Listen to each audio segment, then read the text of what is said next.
Hi guys, this is Sir Jam in here, Tarot Reader. So, tignan natin ang reading mo for today.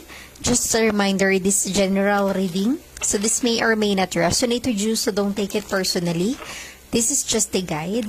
This is also a timeless reading, so kung mapanood mo ito sa ibang panahon at ibang pagkakataon, possible na nakatadhanang mapanood mo ang reading na ito.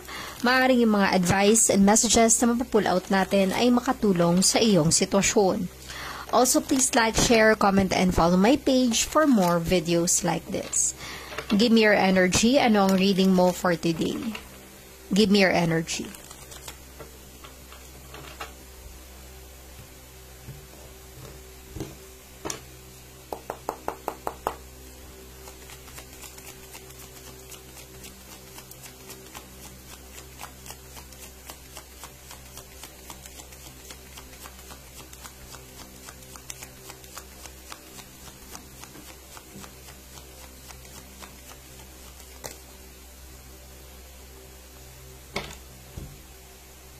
Okay, you have here the Three of Pentacles, an Earth sign. Maaaring ang iba sa inyo is an Earth sign, Taurus, Virgo, and Capricorn.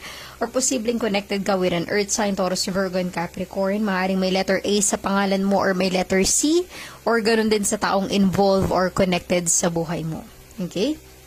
So, Three of Pentacles is all about collaboration with other people.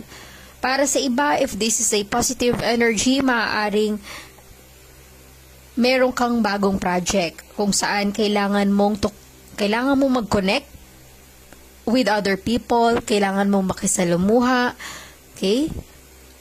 Possible din na there is some kind of achievement or recognition kang natatanggap, nare-receive dahil na rin sa tulong ng iba. So, this is all about collaboration or connection with other people. Kumbaga, hindi mo makakamit yung tagumpay nang wala ang tulong nila. May mga taong nakikita nila yung pagkamit mo ng success sa buhay, pero may mga tao din namang tumulong para marating mo yung success na yon. Okay? So, Three of Pentacles is some kind of a improvement or progress sa buhay mo na kung saan may mga taong tumutulong sa'yo or nakatulong para maabot mo yung tagumpay na yon.